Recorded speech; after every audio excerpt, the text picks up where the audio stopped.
Hi, welcome to everybody. I don't know whether you can hear me because I haven't been on for a while.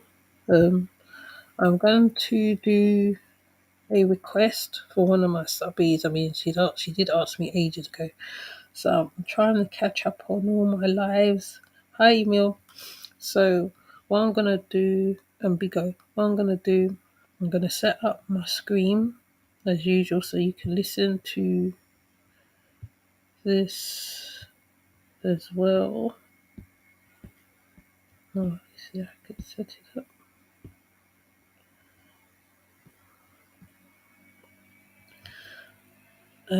Today we're going to talk about the Source family. I'm going to let it play and then I'm going to do my little conversation after that.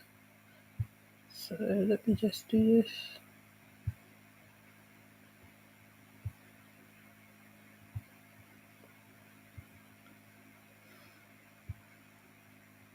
Okay, so this guy is, I think his name is James Baker. His real name is James Baker, and he was the leader of he was the leader of the a cult called the Source family. But I'm gonna let him play. I'm gonna play, and then you can hear the details of this cult because I'm starting it from that angle. So yeah, hi Emil, hi everybody that's in the room. We're gonna proceed. I do the sound bites, and then I'll probably do a little commentary afterwards because it's important that we get to know cult leaders. Cult leaders are all different. They come from all different angles. I don't know if you can hear me. Let me see. Because it's quite early. I seem like I've got to do early morning ones. Um, so we are going to proceed. Please, if you have headphones on, you can listen. You don't have to watch the flashing pictures. Those are just to show who the person is. Hi, Chrissy. Hi, Christina. I think that is. This is very early morning build because I feel like that's how I got to do it because it's quite loud during the day. So we are going to proceed. Hold up, let me mute.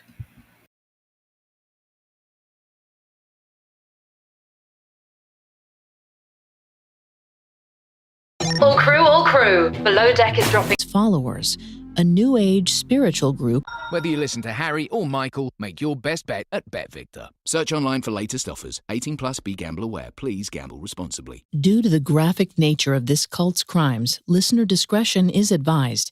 This episode includes discussions of drugs and abuse that some people may find offensive. We advise extreme caution for children under 13. A 6'3" tall man with long, flowing white hair stood at the top of a cliff, his velvet robe whipping in a dangerous wind. Around him were dozens of his followers, a new age spiritual group called the Source family. They were dressed in robes like their leader, but their expressions were filled with dread. The young people watched helplessly as the man they knew as Father Yod climbed into a hang-gliding kite. Although he had never hang-glided before, Father Yod assured his followers that Jesus was the wind, and Jesus would take care of him. He launched himself over the cliff. His followers watched, breathless, as he briefly appeared to take flight. Then the wind stopped. Father Yod plummeted through the sky, falling nearly 2,000 feet to his death, in what some of his followers now believe was far from an accident.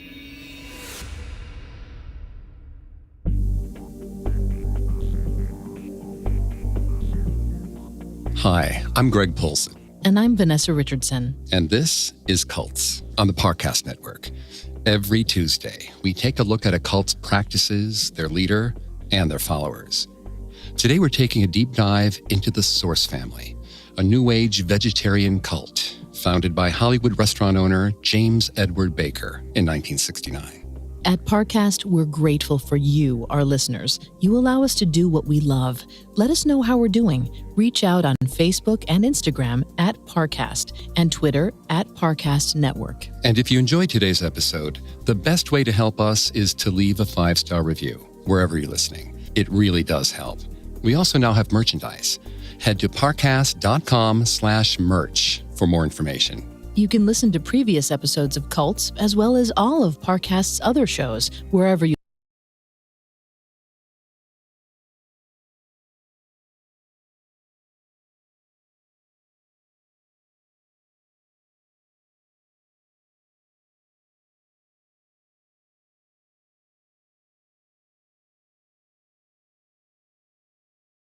All crew. Below Deck is dropping anchor in Australia. What? And it's owner, Jim Bakker. Already a well-known figure in the LA restaurant scene, Bakker was famous for his gregarious personality.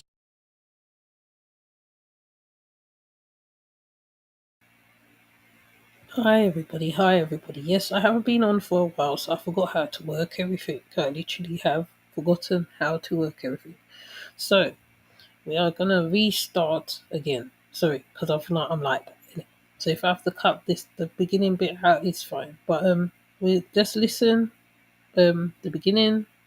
Okay, that was a bit of a rough start, but let's listen to the whole of the James Bakker, because that's where the story gets interesting about the cult. Okay, so so there was talking about when he actually wanted to hang glide and he had an accident. So they literally started the story from the beginning to the end to the beginning. Basically, that's what they done.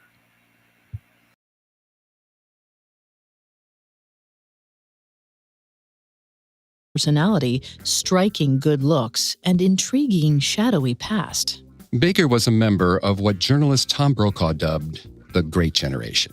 Born on the 4th of July in 1922, Bakker was a World War II veteran, a leather worker, and a jiu-jitsu expert, known to have killed at least 2 men with his bare hands. He was also an advocate of vegetarianism and a student of various forms of mysticism.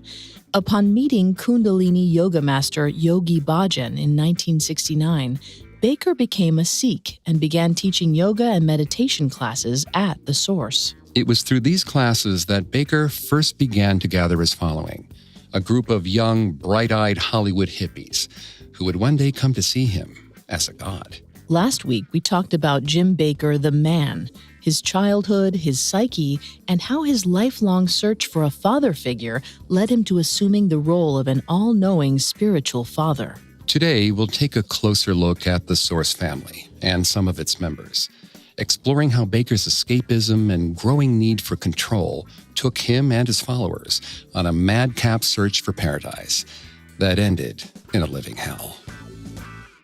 When Jim Bakker began teaching meditation classes at the Source in August of 1970, he did so at the urgings of his 20-year-old wife, Robin Popper. In part 1, we discussed how Robin decided Bakker was a prophet after he inadvertently saved her from being murdered by followers of Charles Manson. Since their marriage in May of 1970, her faith in him had only grown, as his recommendations for her diet transformed her health and well-being. As Robin's faith in Bakker grew, she became not only his wife and disciple, but also his greatest promoter. She wrote chalkboard signs announcing his meditation classes and spread the word about his spiritual gifts. As far as Robin was concerned, she was living proof that her husband's teachings worked. Initially, these teachings were based on the ideas of Bakker's spiritual mentor, Yogi Bhajan. However, as Bakker grew accustomed to the role Robin had laid out for him, his methods quickly evolved. Bakker began channeling new spiritual ideas and claiming they were the word of God. This was his first step toward becoming a cult leader, and his students' enthusiasm showed they were ready to follow. Vanessa's going to take over with the psychology here and throughout the episode. Please note that Vanessa is not a licensed psychologist or psychiatrist, but she has done a lot of research for this show. Thanks, Greg. According to Benjamin Radford, deputy editor of the Skeptical Inquirer and author of several books explaining the science behind common myths, channeling is believed to be a process by which a person's body is taken over by a spiritual being for the purpose of communication. In the late 60s and early 70s, channeling became synonymous with an expansion of consciousness. People seeking spiritual enlightenment, like Baker and his students, for instance, believed that by altering their psychological state, by way of meditation or mind-altering drugs, they opened themselves up to communications from a higher realm. Baker's students believed that when Baker channeled, he was speaking the word of God. In reality, however, channeling has nothing to do with God and everything to do with the person channeling. According to Radford, when a person meditates and clears his or her mind, random thoughts, images, and symbols may spontaneously arise, though it may seem that this information is coming from another consciousness outside the body. In fact, it is generated by the mind itself. In other words, the thoughts Baker claimed were coming from God weren't, but his followers didn't know that. Robin told them Baker was a prophet, and those who attended his classes were ready to believe. One of Baker's early followers was a self-described 19-year-old hippie who became known in the family as Whisper. Whisper says she was on a spiritual journey in Northern California when she had a vision while meditating that convinced her to move to LA. In this vision, Whisper saw a man wearing a robe, reaching out to her and saying, "Come up." Obviously, this vision could be interpreted in a number of ways. But a few weeks later, when Whisper stumbled across a meditation class at the Source, she became convinced that the man in her vision was the teacher, Jim Baker. And she wasn't the only one. Dozens of former Source family members have recounted visions or dreams in which they saw a man with long hair and a white robe, whom they later identified as Baker. And while these visions certainly make for a good story, they're far from being signs of Baker's divinity. They're actually a result of what psychologist Robert J. Lifton calls mystical manipulation. Lifton describes mystical manipulation as actions that seek to provoke specific patterns of behavior and emotion in such a way that these will appear to have arisen spontaneously from within the environment. In other words, it's a form of emotion-based mind control, designed to convince people that events are occurring by mystical means. Baker knew the common image of a prophet was a man with long white hair and a beard, dressed in a flowing white robe. Since early 1970, he had been adopting the look, carefully cultivating this image to make people see him as a holy man. And it worked. Spiritual seekers who met Baker often identified him with a guru figure they had seen in dreams or drug-induced visions. His students soon began calling him by his channeled name, Father Yod. They believed he was chosen by God to lead them into the age of Aquarius, a period of enlightenment foretold by the positions of the stars. In March of 1971, Baker channeled a set of instructions for living, which he called the 10 Commandments for the Age of Aquarius.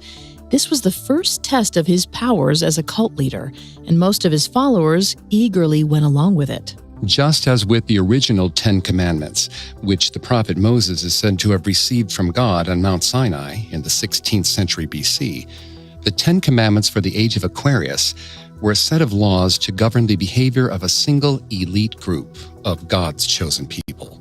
Unlike the original 10 Commandments, however, the focus of Baker's commandments wasn't the people's well-being, but Baker's. The first commandment was, "Obey and live by the teachings of your earthly spiritual father." The second was, "Love your earthly spiritual father more than yourself." Clearly, Baker was using his status as a prophet to see which of his students were most susceptible to control. And for the most part, his students took the bait. For many, these clear-cut orders provided just the type of structure they were looking for. One former Source family member, known as Jin, says he spent the early 1970s seeking a new identity after learning his parents gave him up for adoption so they could pursue their dreams of stardom in Hollywood. When Jin met Baker on July 4th, 1971, he was immediately overcome by a sense of peace and order. He began taking classes, working as a busboy at the source, and following Baker's commandments to a T.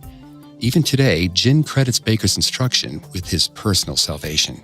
The introduction of the 10 Commandments was a way for Baker to test his limits as a spiritual leader, and the experiment was a success. So in March 1972, he put his power to another test, declaring that all of his employees and other followers must give up their belongings and move into a communal home. As extreme as it sounds, Baker had a sound rationale for this proposal.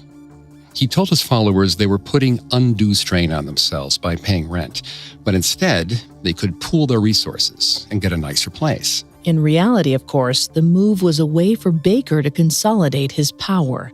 But most of his followers needed little convincing, and not just because they were spellbound by Father Yod. The commune Baker chose was the gorgeous 9,000-square-foot Chandler Mansion in the verdant Hollywood Hills. Nicknamed the Mother House, the Chandler Mansion had once been home to the publisher of the LA Times and boasted 24 rooms and an Olympic-sized pool. Even today, many Source family members consider their days at the Mother House to be the happiest of their lives. Mornings began with a pre-dawn dip in the pool, followed by meditation led by Baker and inspired by 2 tokes of the sacred herb, as they referred to marijuana. Days were spent sharing chores at the restaurant and around the house, where high windows let in the cool eucalyptus-scented air. On Sundays, the entire family would pile into their communally owned vehicles and go to the beach, where, dressed in white, they would wade into the ocean, hand in hand. But there was a price to pay for admission to this earthly Elysium. Baker did not live at the Mother House with his followers. Instead, he stayed in a private apartment above the Source with Robin. However, he used the commune as a testing ground for his power, establishing the systems by which he would prepare his followers to submit to his every command. First, Baker instituted a complex initiation process to determine who would be allowed to live at the Mother House. Although it was presented as a means of ensuring new members would be a good fit for the Source family lifestyle, the initiation actually served to brainwash them. Step 1 was an expression of interest. If anyone inquired about the lifestyle at the Source, like why all the workers seemed so loving or why they all dressed in white, they were given a written copy of Baker's teachings and invited to attend his Sunday meditation class. After 3 meditation sessions, Baker questioned the initiates in front of the group about why they wanted to be there. If they managed to convince him of their absolute devotion, he welcomed them into the family, with the order to turn over everything of value that they owned. Most people didn't make it past this stage, as evidenced by the fact that the Source family never had more than about 150 members at a given time.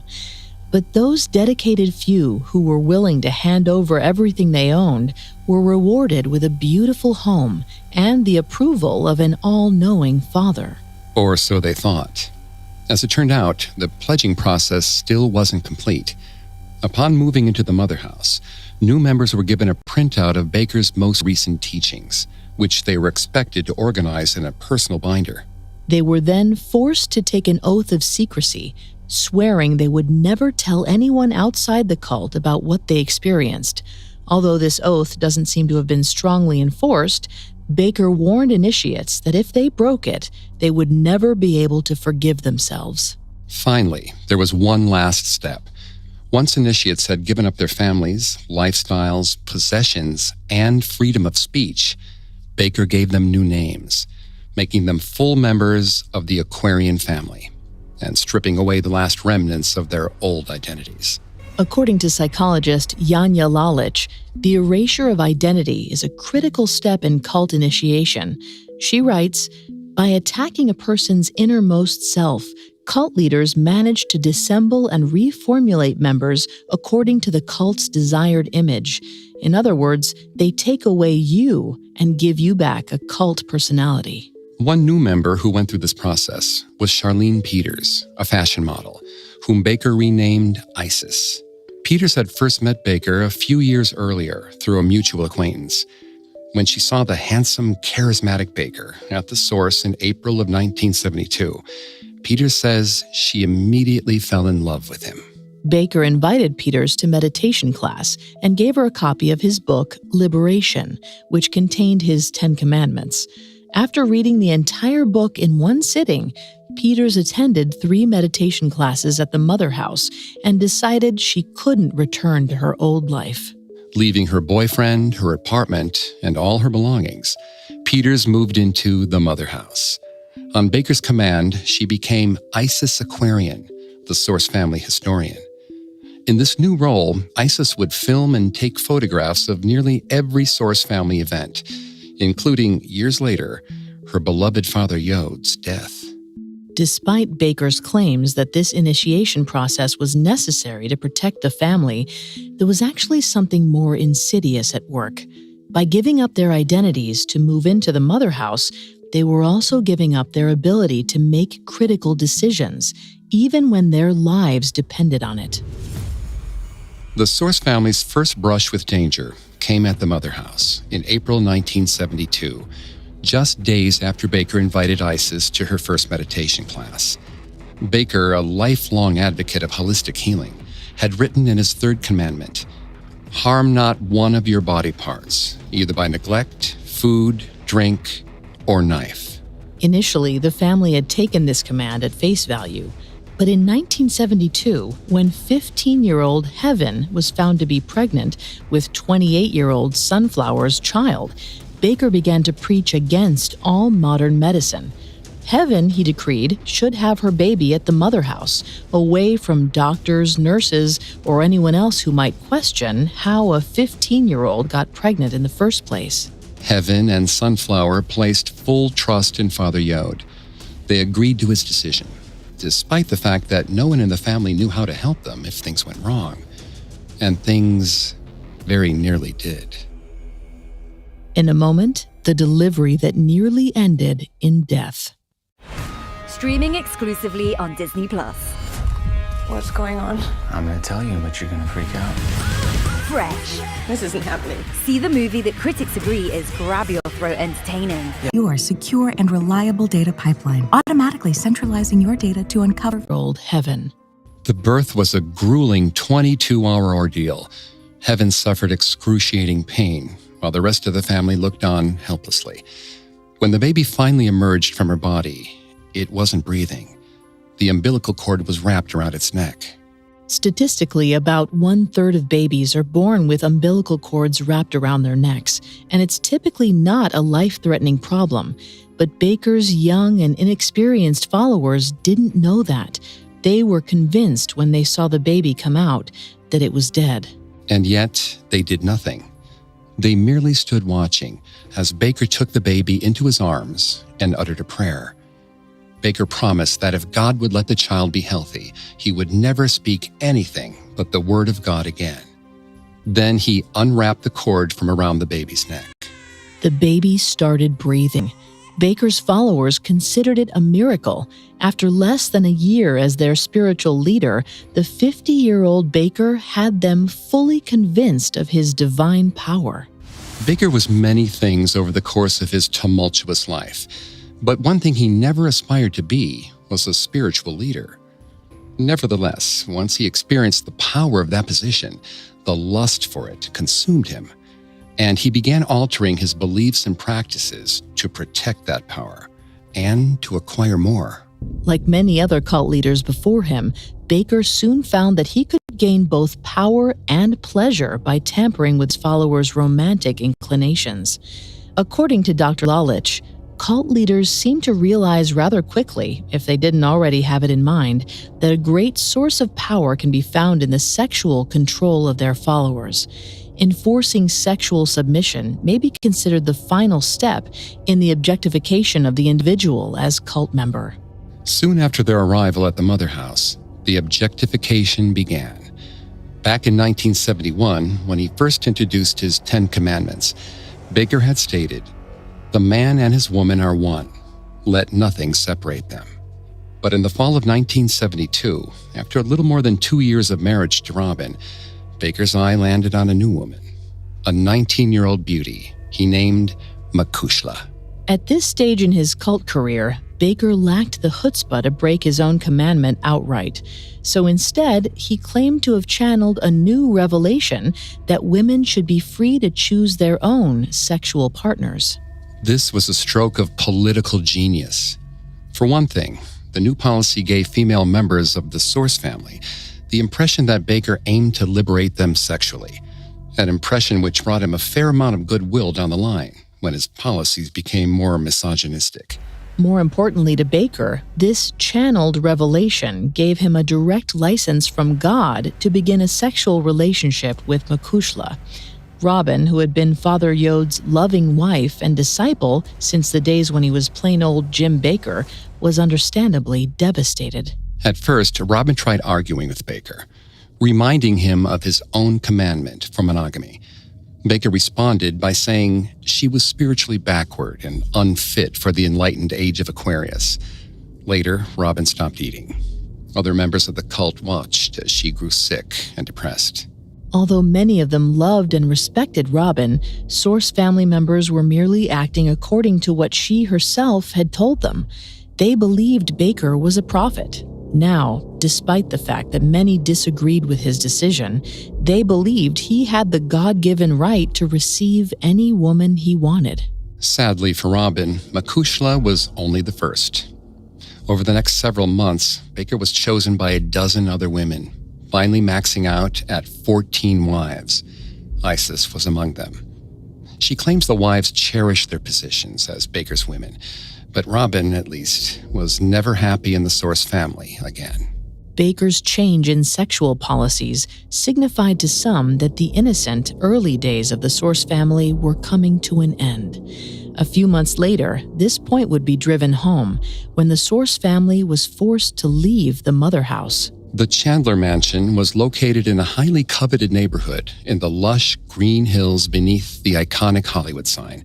Unfortunately, this neighborhood was also home to the infamous Tate Mansion, where Robin's friend Sharon and several others had been murdered by Manson followers a few years before.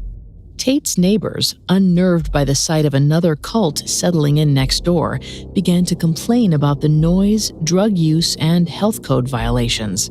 As a result of these complaints, the owner declined to renew the family's lease. This meant that the Source family, which by now had grown to about 150 people, had to find a new place to stay. And by early 1973, Baker had been so successful in brainwashing his young followers that they could no longer solve their own housing problem.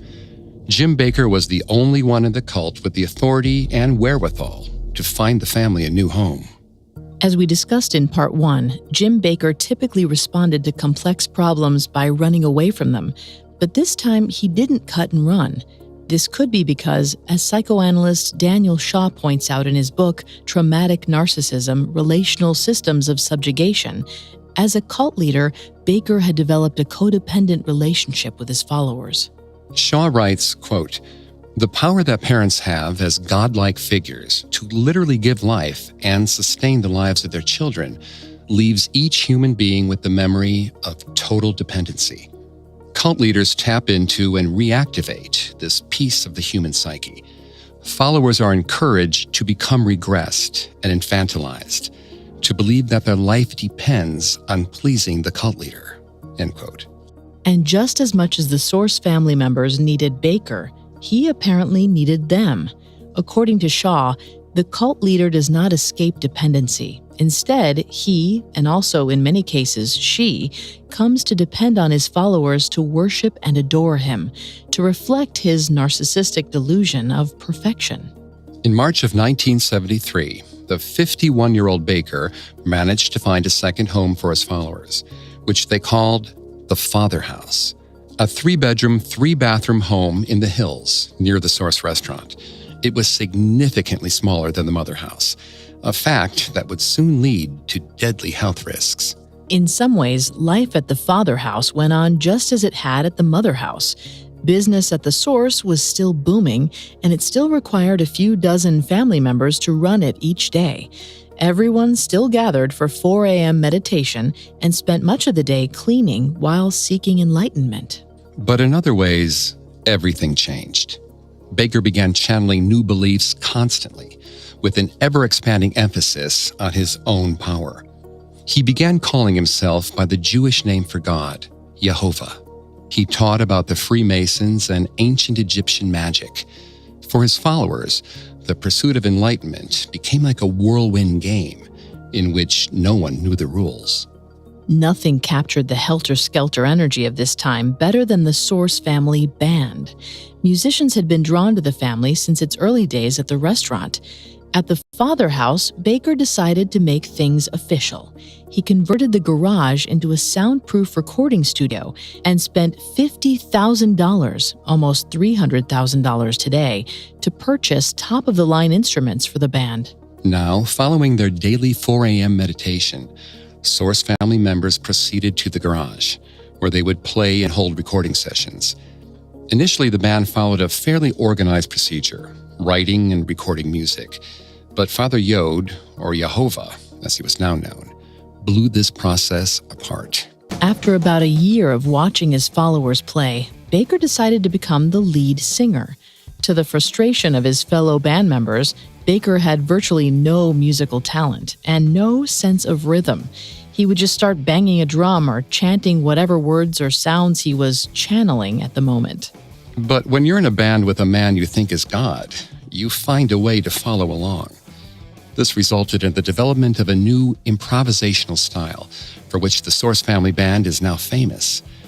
They recorded an astonishing 65 albums over the next 3 years, some of which are now prized by collectors of psychedelia.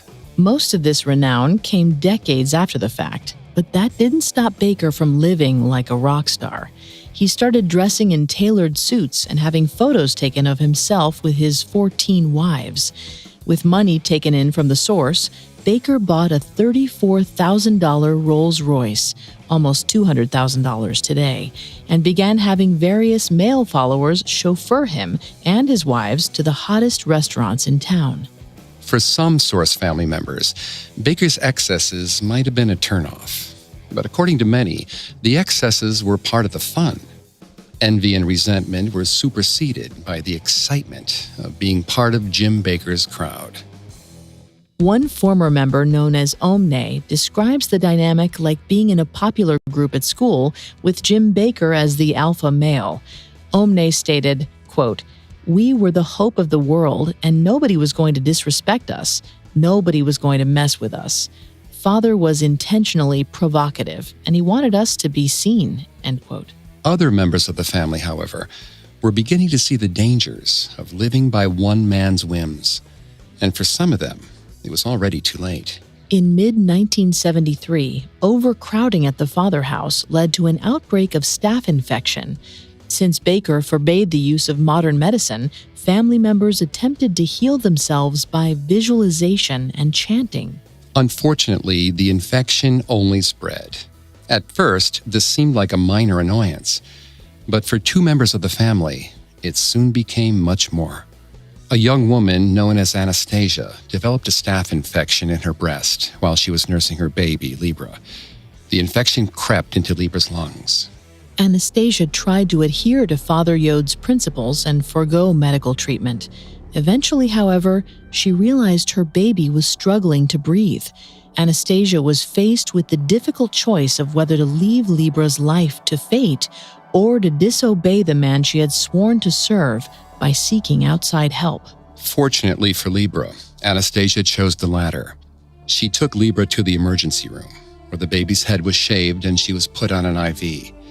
The doctors informed Anastasia that if she waited 1 more hour, Libra would have died. The relief Anastasia felt upon learning her baby's life was saved must have been immense. But she had disobeyed Jehovah, and there would be a price to pay. In a moment, the cost of disobeying Father Yod.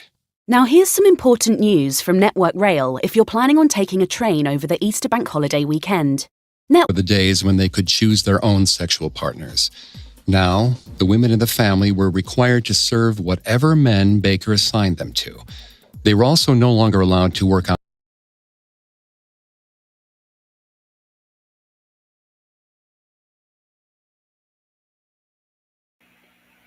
Sorry, I keep coming out of the screen for some reason. But he sounds very similar to a very person we know whose name we shall not mention. Can you believe it? Right? They were told not to use no medical stuff, so they thinking that their chanting will heal the body. That's just crazy. Anyways, let me go find it again.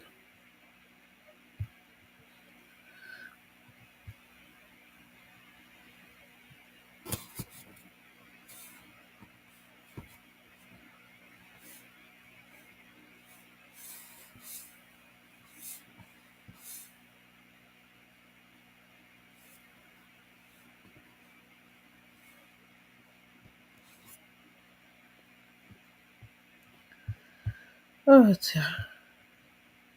I keep coming out of the screen. I don't know why. Hold up.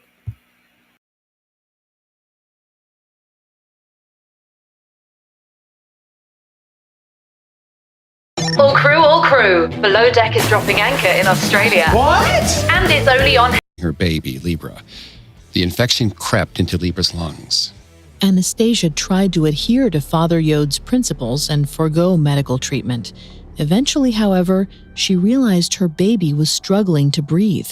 Anastasia was faced with the difficult choice of whether to leave Libra's life to fate or to disobey the man she had sworn to serve by seeking outside help.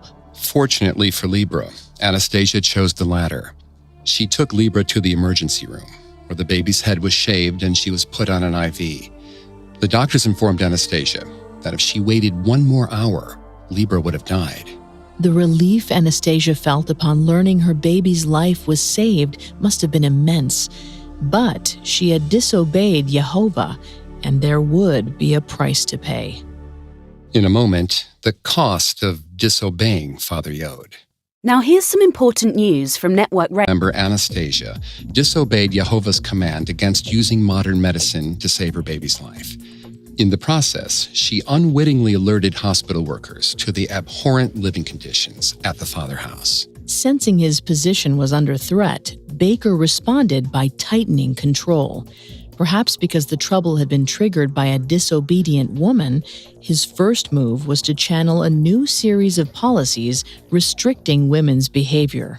Gone were the days when they could choose their own sexual partners. Now, the women in the family were required to serve whatever men Baker assigned them to. They were also no longer allowed to work outside the commune. Instead, they were forced to spend their days cooking and cleaning for their male counterparts. The fact that few Source family members left during this time is evidence of how brainwashed they were. They believed these new policies were the word of God, and that following them was a necessary part of their journey to enlightenment. And this wasn't the only way Baker reshaped his followers' identities. He also required all members of the Source family to become registered Sikhs. Baker himself had become a Sikh while studying with Yogi Bhajan, and it now occurred to him that he would have added protection if his followers did so as well. By California law, when a person passes away, their body must be embalmed or refrigerated within 24 hours of their death. However, Sikhs have a religious belief that prohibits embalming and are therefore exempt from this law. Baker reasoned that if his followers were Sikhs, a death in the family could be handled under the radar, a loophole they would use more than once in the coming years. In mid-1973, Isis became pregnant with the daughter of a fellow family member known as Osiris.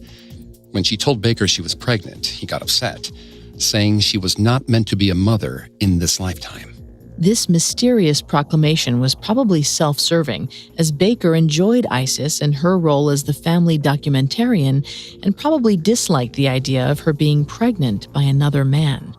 In any case, when Isis's baby, Empress, was born small and weak. Do you hear what they just said? It's more than crazy. Do you just hear what they just said? They said that how, right? He not only did he choose the males what the women dealt with and stuff. Hi, Jaded Emperor. Um, he also didn't want to give up Isis because he knew that she was the one who was archiving um, the stuff of the Source family.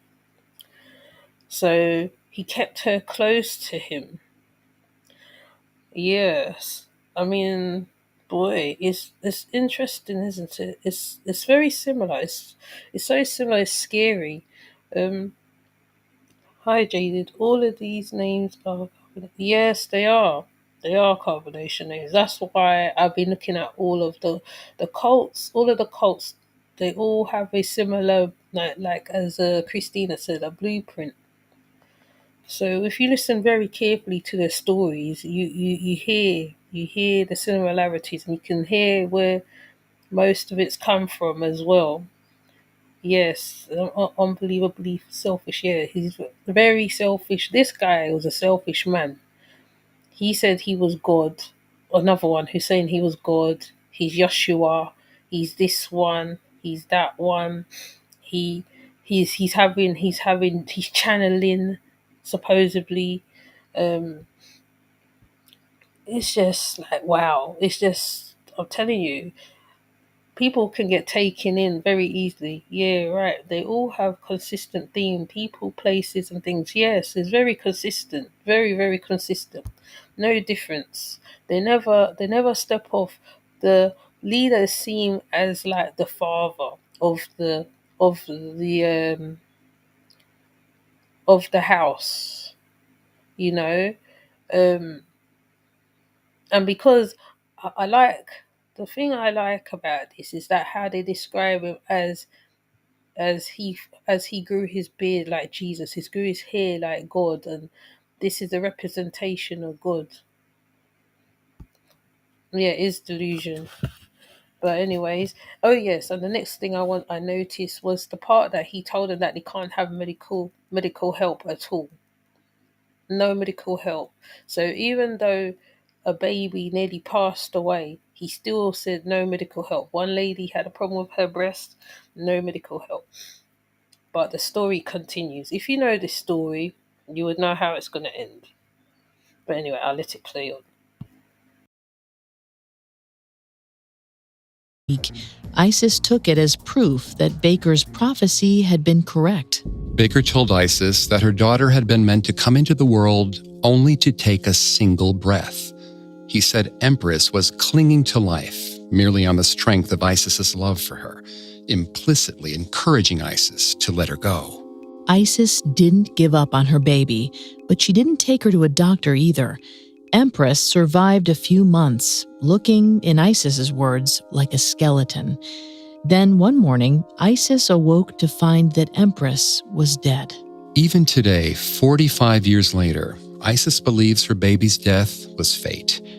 Her faith in the man she still calls father is so complete that she never wonders, at least not publicly, whether taking Empress to a doctor might have saved her life. In 1974, the family's troubles began to get worse as questionable accounting methods at the source led to Baker being investigated for tax fraud.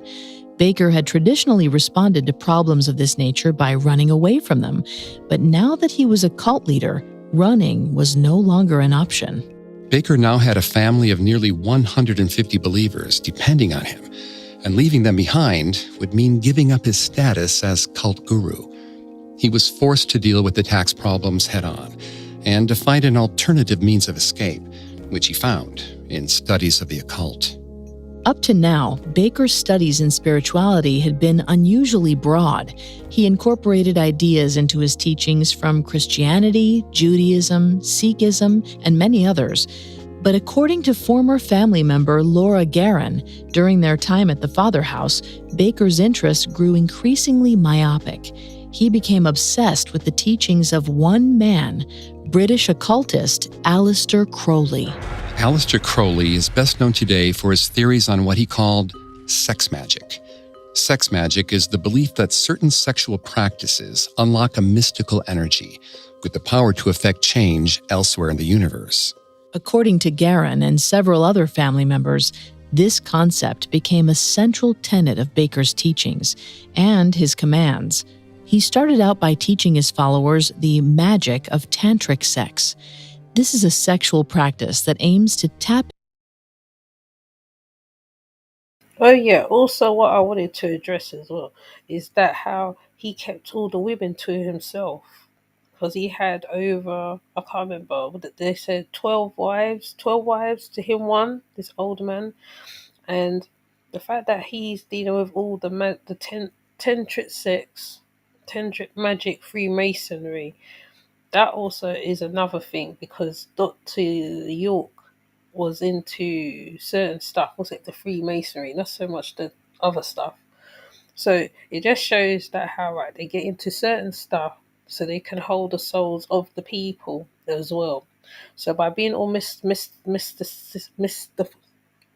say the word mystical, using mystical stuff, um, as well, so that they can be seen as the like even though he's saying like he reluctantly had to be seen as the guru whatever, but he wanted to be like it's the god complex, it's the grandeur, and also I forgot the next point that they said. There's a next point they said, well, it'll come back to me, but I'll stop it when it comes back to me.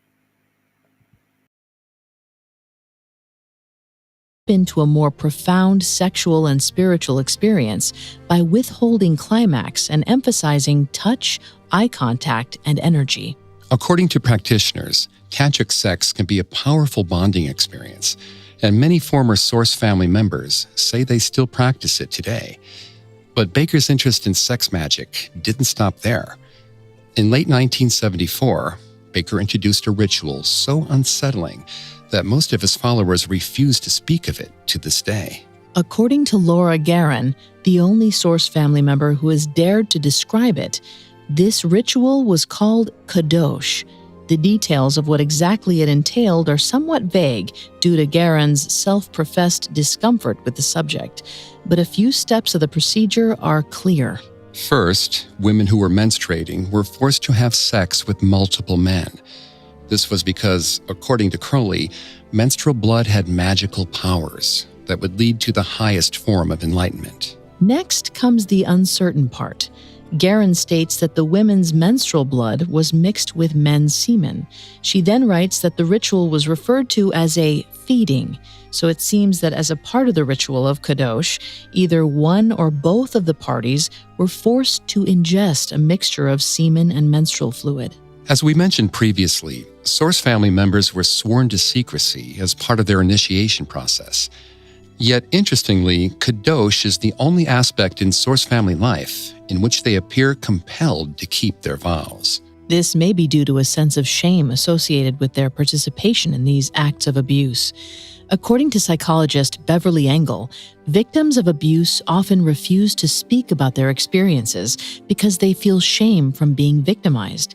She writes, "This is especially true with sexual violations. The victim feels invaded and defiled, while simultaneously experiencing the indignity of being helpless and at the mercy of another person." Although Guerin is the only Source family member who has spoken about Kadosh, several state that Baker's interest in sex magic caused them to leave the cult. Guerin confirms that many Source family members left during this time. Clearly, Baker's mindset was darkening, and in late 1974, as the family's legal troubles and overcrowding issues worsened, he became almost nihilistic, channeling visions of the end of the world. Baker told his followers that the United States was about to be pulled into a nuclear war. The war would lead to cataclysmic events around the globe, from which only Baker and his family would emerge alive. Although some members were already leaving around this time, most of those who remained believed him. They began to develop an us versus them mentality. According to psychologist Michael D. Langoni, the us versus them mentality is critical to cult thinking and may be connected to a sense among cult members that they're part of an elite group with a mission. In the case of the Source family, that mission was to usher in the Aquarian Age of Enlightenment, and they were ready to do whatever it took to make that happen. In late 1974, Baker decided it was going to take something drastic. In what was quite possibly the worst decision of his cult career, he decided to sell the Source restaurant and move his cult to the island of Kauai, Hawaii. Baker told his followers he'd had visions of mangoes and coconuts, proving that Hawaii would be safe from the apocalypse. In reality, this was a desperate move. The Source had provided both financial security and the celebrity status Baker enjoyed since the cult's beginning. By selling it, Baker was giving all that away. And the family would soon feel its absence acutely. In December of 1974, they found a 13-acre property on the island of Kauai, a remote island occupied mostly by native Hawaiians. Unfortunately, due in part to the island's long history of invasion, Kauai was less welcoming than Baker had hoped. Hawaii is so resistant to outsiders that they offered a state-run welfare program providing indigent outsiders with free one-way tickets off the island. Local Kauaians were even more extreme. They threatened family members in the streets and threw firecrackers onto their property late at night. For Source family members, who were minor celebrities back in LA, this reception was a rude awakening. And things were about to get worse. When complaints and harassment failed to drive the cult away, some locals began to attack, shooting at them and trying to run them over with their cars. Baker's response was fierce. He bought a .45 caliber pistol and posted his sons on guard around the property, armed with bows and arrows. The family also set up an archery range with targets in the shape of men. Baker himself had killed several men in his life, including 2 in hand-to-hand combat, and he showed no qualms in teaching his followers to do the same. If someone attacked a member of the family, they were instructed to shoot to kill. Fortunately for all involved, Baker, who was 52 by now and saddled with more baggage than he wanted to carry, was more inclined to flee than fight. In March of 1975, only 3 months after arriving on the island, Baker changed his mind about Hawaii. He bought tickets for himself, Robin, Makushla, 2 other wives, and 2 male followers to travel the world in search of a new home. Baker spent about a month traveling first class from India to Egypt and then on to Greece, Denmark, Germany. The reason why he didn't go to jail because they didn't catch up with him. Maybe if they did catch up with him, I don't know if you're talking about when he did the hand-to-hand combat, because he was part of military James Baker as well. So he was part of the Vietnam War as well. So that's what they're talking about. The reason why I didn't start from his background first, because his background is very complex background. It's a long story. That's why I started from when he became a cult leader. So that's why he was teaching them hand-to-hand combat, because he's killed 2 people in his past.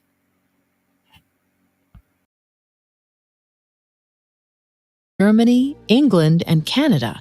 Meanwhile, back in Hawaii, the family languished. Unable to buy food or to get jobs from the unfriendly locals, they were reduced to living off the fruit they managed to gather from the forest. Repo men tracked them down at their property to repossess the family's vans, rental vehicles it turned out, which Baker had shipped illegally from California. As they watched the vans getting towed away, family members felt impotent and hopeless. Baker had left his followers with instructions on how to solve their financial problems without his help. But whether he realized it or not, Baker had rendered them incapable of doing so. Due to his brainwashing tactics, Baker's followers were able to think of little more than finding a way to reunite with him. Some, including all of Baker's remaining wives, managed to beg or borrow the money they needed to travel to San Francisco to meet Baker when he came back. Others were abandoned in Kauai until the state of Hawaii finally approved their welfare applications to pay for their tickets off the island. In April of 1975, Baker returned from his travels to find his 100 or so remaining followers awaiting him at the San Francisco airport. With the money they had begged for, they had managed to rent 4 motel rooms in Corte Madera, just 5 miles south of San Quentin Prison. For the next 3 weeks, nearly 100 Source family members lived out of these 4 rooms. Many of them slept sitting up, shoulder to shoulder, with their backs against a wall. This arrangement was hard. Yeah, that's a very crammed house. Can you imagine that? That is very, very crammed house. I've seen the pictures of it. They're all bunk bed up, sleeping on the floor. Oh, it's just like, considering that how he probably can afford the biggest house thing going, they were all bunked up, literally bunked up, sleeping on the floor, sleeping anywhere where there's space to sleep. Basically, there was that much members there. That's just crazy. Hard enough on Baker's followers. For Baker himself, it was intolerable. Not only did he know that living like this was bound to draw attention from the authorities, but as leader of the cult, he felt entitled to luxuries he no longer had access to. Baker became increasingly imperious toward the male members of the cult, browbeating them for their failure to provide an adequate lifestyle. His attempts to shame them spurred his followers to action, but they didn't lead them to success. The men in the family tried and failed to find work. The women applied for welfare in a desperate effort to support their children. This led the family once again to getting unwanted attention from the authorities, as well as some negative press. Baker, furious with his followers for complicating their situation, resorted to threats. He declared that if the men couldn't find jobs immediately, they would be forced to leave the family. For Baker's die-hard followers, most of whom had sacrificed literally everything they had to be near him, this was the ultimate threat, and it showed just how close to a breaking point Baker was. His attempts to shake his responsibilities had failed. He either had to find a way to support his followers or give up being a cult leader. But perhaps there was another way out. In June of 1975, Baker returned to Hawaii, this time to the Big Island. His followers once again trailed after as quickly as they could. This time, there were no visions of mangoes and coconuts, only an intensifying need to escape the problems of the present, along with fading hopes for a better future. Former member Laura Guerin says a sort of entropy began to engulf the family during this time. They became weary and listless. According to ISIS, they began to use cocaine and nitrous oxide as a means of forgetting their worldly troubles. Perhaps Baker was losing his grip. Or perhaps he was simply coming up with his next great escape. In August of 1975, Baker moved in with a friend of his follower, Mercury, a hang gliding expert who had a glass house on a hilltop in Lanikai, Oahu. From this lofty perch, Baker began spending most of his time staring out at the ocean and talking about how the Source family would survive when he was gone. Although he was only 53 years old, Baker talked about his own death as if it were just around the corner. This may have been partly a power play. Nothing brings a family together like hearing that the patriarch is dying. But it was also evidence of the inner conflict between Baker's guru self and his escapist self. He needed a way to outrun his problems while still maintaining his status as a cult leader. On the morning of August 25, 1975, Baker's plan came into focus. Having told his followers that he was going ahead of them to make their next home on the star of Sirius, Baker looked at Mercury during meditation and said, "Let's go, son." Hours later, the Source family was making their way to a cliff top for Baker's first ever hang gliding attempt. Seasoned hang gliders would consider it reckless to attempt the sport without training. Hang gliders in this part of Hawaii would call it insane. Lanikai, Oahu was famous for its extreme winds, and hang gliding there for the first time was like climbing Mount Everest without a rope. Baker's followers panicked, but Baker waved away their protests, assuring them that Jesus was the wind, and Jesus would take care of him. Baker ascended to the top of a cliff. Buffeted by extreme winds, But he said he was God, so how can he say, oh, Jesus will take care of him? He said he was God, wasn't he? You said you're I think he's a synonym, similar stuff. What the other one was saying, that he is the universe and all that stuff. But you're saying Jesus is going to take care of you. Okay, all right, dude. Baker climbed into a hang glider for the first time in his life and launched. For one quick moment, he soared. Then the wind stopped. Baker plummeted downward, crash landing in a campground 1,300 feet below. Baker's followers raced back down the cliff in a panic. In the campground, they found their beloved Jehovah still alive, but unable to move. But in a display of what some might call poetic justice, Makushla reminded him that he forbade the use of modern medicine. So instead of taking him to a hospital, Baker's followers carried him back to the commune. By the time they reached it, Baker was in agony. His followers gave him aspirin. And they're still using medical stuff, aspirin. They gave him aspirin. So really his words came back to bite him, basically, in a nutshell. I mean, I listened to this before, but you know when you listen to stuff again, you're like, what? Wait. He just hang glided through wind he wasn't supposed to do anyway, because they said on the documentary part, what I saw, they said to him, don't do it, or something. This wasn't the time, and he said, "Oh no, I'm still going, or whatever." And apparently, when the wind took him, the way they explained on how the wind take him, it was quite detrimental. I'm surprised he didn't die on the falling part, because that's the worst part. When you die from a hang gliding thing, it's really detrimental. And I'm even surprised he even got through that. That he was still living when where they found him. Crazy. Champagne, marijuana, cocaine, and nitrous oxide to relieve him. After a few hours, he appeared to stabilize, or at least he got high enough not to feel pain anymore. Then, a few hours after that, he died with Makushla lying beside him. Baker's followers were shattered. They mourned Baker's passing for 3 days before finally allowing authorities to take the body away. Afterwards, no one seemed to know what to do. Some believed Baker had truly passed into a spiritual realm where he was awaiting them. Others felt a deep sense of betrayal. Permeating all their conversations was the question that had haunted Baker himself in the years leading up to his death. How could they keep the family together?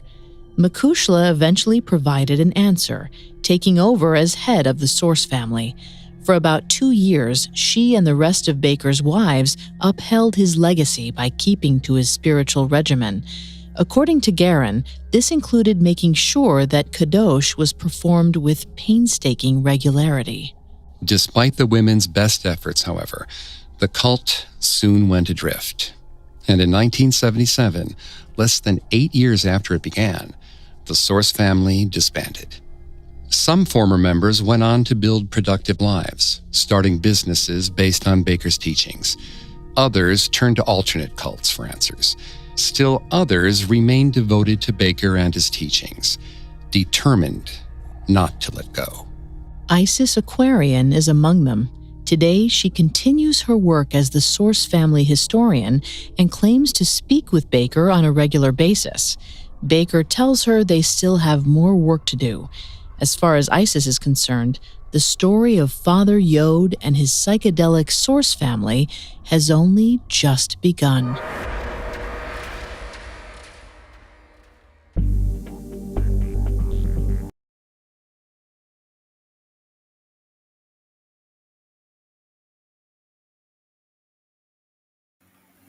Ooh, nearly lost my page just then. Anyways, we're gonna hear from Isis herself. Let me see if I can find an Isis interview.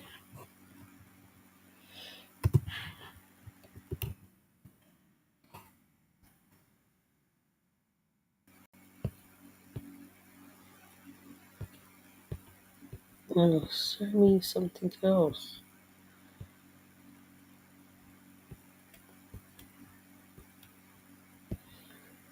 Oh, why are you showing me something else? Okay, I'm gonna have to go this way.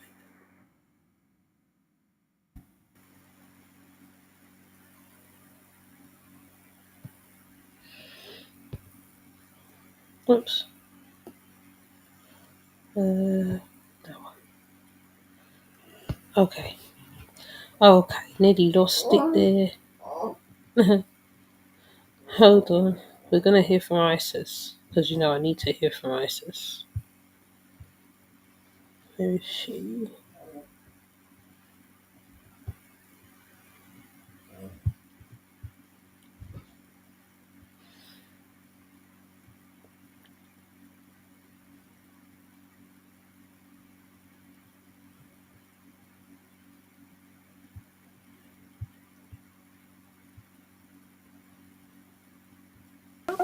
We had 52 names on it. It ended here with Saturna. She was the last baby born in the family before it dispersed. And then I have her daughter off of her. And this is Solomon, the firstborn in the family. What we did was we had the birth rope. And in the documentary, the birth sequence in the documentary, she's hanging on this rope. And then we took a little bit of the birth blood and put it on each tab, has a bit of the birth blood on it. 52 family names. And then we just, I was the keeper of the birth rope.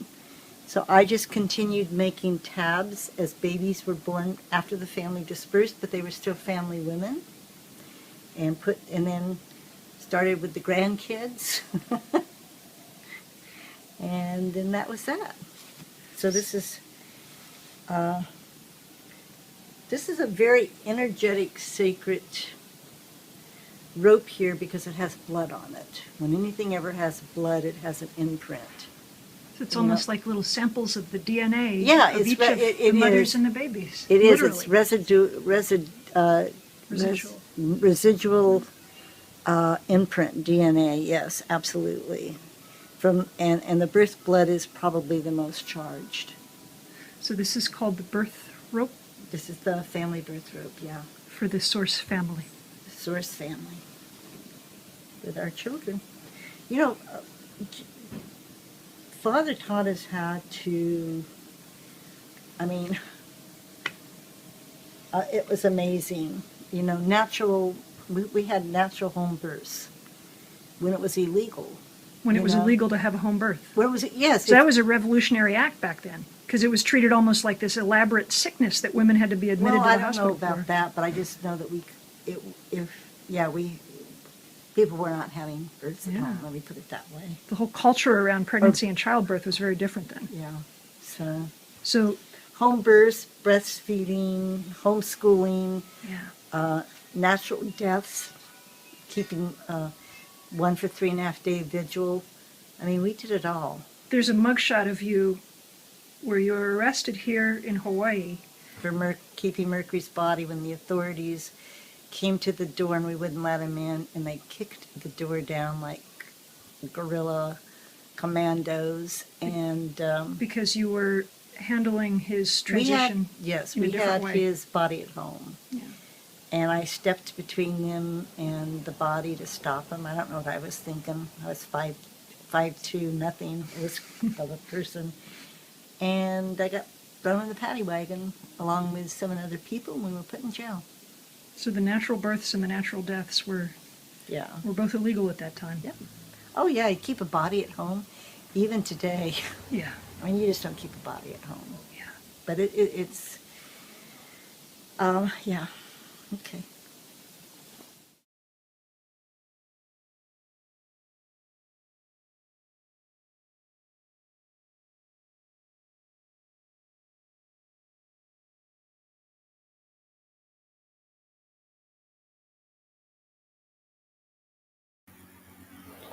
You just touch a little button on this thing and it goes crazy.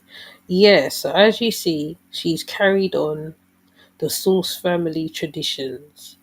She spoke a little bit about keeping his body, because she was the one who was with him when he died. And you notice how she talks about the blood and talks about natural birth and all that, which is good in one sense. But then,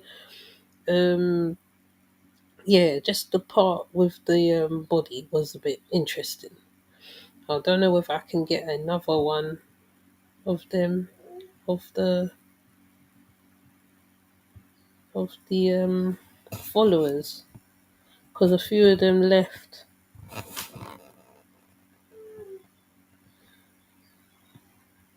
They did quite a few interviews, but there is a documentary. There is a documentary on here with that you can watch about the Source family, and you can hear the bit on the kite on the kite flying how it went wrong, because it really did go wrong. Really, really, he really hurt himself badly. That he died from the injuries, because I think it was must have been internal bleeding as well going on in his body. So yeah, he's quite an interesting cult leader. He's one of the he's interesting as well. Who else? What else was I gonna do? Stop sharing this one. Right, I think there is a